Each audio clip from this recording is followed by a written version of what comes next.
What's your long term food storage strategy, and how much of each staple category should you have on hand? That's the question I'm going to answer for you in this video.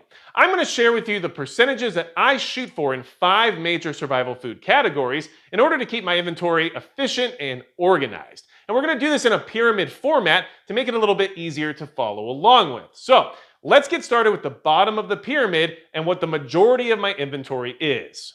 All right, so let's start at the bottom of the pyramid with what should be the majority of your long-term food storage inventory at about 35%, or at least that's how I look at it, and that's budget long-term foods. Now, what are budget long-term foods? That's going to be rice, beans, grains, or anything else you can store in Mylar bags with oxygen absorbers in rodent-proof containers for the long term.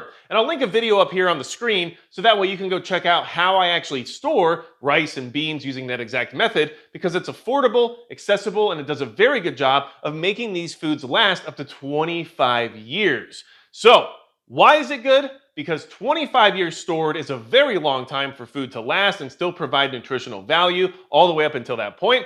And the calories are cheap when you actually do the math for how much you're getting for how little you're spending. So that's why the majority of your emergency preparedness inventory of long-term storage foods should be budget long-term foods. Now, there's one drawback to these particular foods, and that's that they generally need water and fuel for cooking. So you have to plan for that as part of your preparedness planning in order to get the rice and the beans properly prepared for consumption if you ever need to use them. So this is the largest portion of my food storage inventory at 35%, and that's why I suggest you do the same when it comes to budget long-term foods. Let's move on to the next part of the pyramid. The next layer of the pyramid is going to be about 30% of my total inventory, and that's canned goods. Now, canned goods are obviously non-perishables that you either buy at the store or you can yourself, and they're great to have on hand for a variety of reasons. First off, canned goods generally don't need to be prepared at all. They're ready to eat right out of the can, which makes life very easy. And they also provide a lot of diverse nutrition, which is important during a long-term emergency scenario. Even canned goods like Rosarita nacho cheese sauce right here is excellent in the apocalypse because if you eat it, you may never poop again. But there are some drawbacks to canned goods as well, including the fact that they're very heavy. Canned goods are not necessarily your friend when it comes to transport or having to move things around. And the other thing is that they need to be rotated. They don't have the shelf life of some of the other items on this list, and they should be part of your rotational pantry anyway. Canned goods are something that you eat on a regular basis that you just keep stocked and then use as time goes on using the first in, first out method. So canned goods, for me personally, account for about 30% of my long-term food storage, and that's what I suggest for you as well. Let's move on to the next category. The third layer of the pyramid is going to account for about 20% of my total food inventory, and that's going to be freeze-dried foods. Now, freeze-dried foods have a lot of good things going for them, especially in regards to the complete meals and the proteins. First off, the complete meals give you a lot of balanced nutrition while also being a morale booster, because a lot of those meals will be hard to come by in a long-term emergency scenario. And the proteins are very important because that nutrient is what's going to keep your physique and energy levels up during any type of event. So I like freeze-dried foods a lot for those reasons. They're also very lightweight, which makes them easy to transport in case you have to move your food storage from one place to another or throw some in a backpack in case of emergencies. They're great at that. And the food is easy to prep because generally all you need is some water and possibly a heat source. But even some freeze-dried foods don't even need heat. So they're very useful in that regard.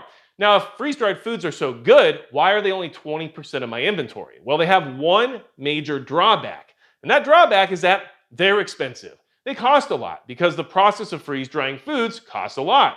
And it's also one of the only ways to get shelf-stable meat, which can last for over 25 years. So unfortunately, it's very valuable in the sense of nutrition, but very expensive in the sense of how much it costs. And that's just the reality of it, which is why I only have about 20% of my food inventory invested in freeze-dried foods. Now, if you want to get high-quality freeze-dried meats that are on a good deal right now, listen to this video sponsor.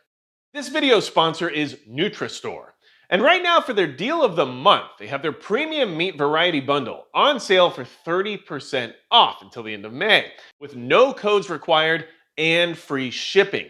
Now, this bundle includes sausage, ground beef, pulled pork, grilled chicken, diced beef, and diced chicken. And all of these meats are freeze dried, so they'll last over 25 years when stored properly. And they provide you with 124 servings and 2,479 grams of protein, which becomes very important during a long-term emergency scenario where food becomes more scarce and nutrition becomes more important.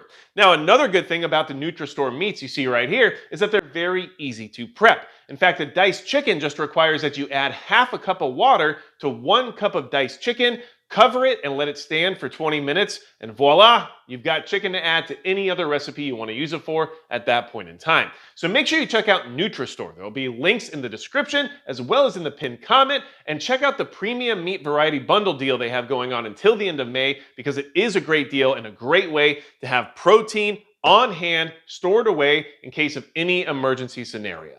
All right, this pyramid is getting kind of sketched, so make sure you pray for me. But the next layer of the pyramid is going to be about 10% of my total food inventory, and that accounts for MREs and survival rations. Now, MREs and survival rations are, of course, very good to have on hand. They don't require any prep. You can eat them right out of the package and be good to go. And of course, they're extremely portable, especially if you just need to have meals on hand ready to go no matter where you are. Having them in your vehicle or your bug out bag or anything along those lines is generally a good idea. And they have a lot of calories in them as well. They're very calorically dense, they have nutritional value, and they are decent during a long-term emergency situation. Now, they have some drawbacks as well. First off, they're very heavy in comparison to other types of foods, because if you were to use, let's say, freeze-dried foods for your backpack, you're going to save a lot of weight, but you'll need water, which these won't, so there is a trade-off there. They're also expensive for how much food they are. You could not stock nearly as many MREs or survival rations as you can rice and beans for the same price. And they're very high in sodium, which in some circumstances you're going to need sodium, but there is a point where it actually starts to affect you negatively. So those are the reasons why they're only about 10% of my overall survival inventory, because, well, they only have limited uses that aren't necessarily the best for long-term situations. Not to mention their shelf life generally spans between 5 and 10 years depending on manufacturer, so they're not going to last as long as some of the other options we've already discussed. But there is one more level to the pyramid that we have to talk about, and I'm not sure how we're going to get up there.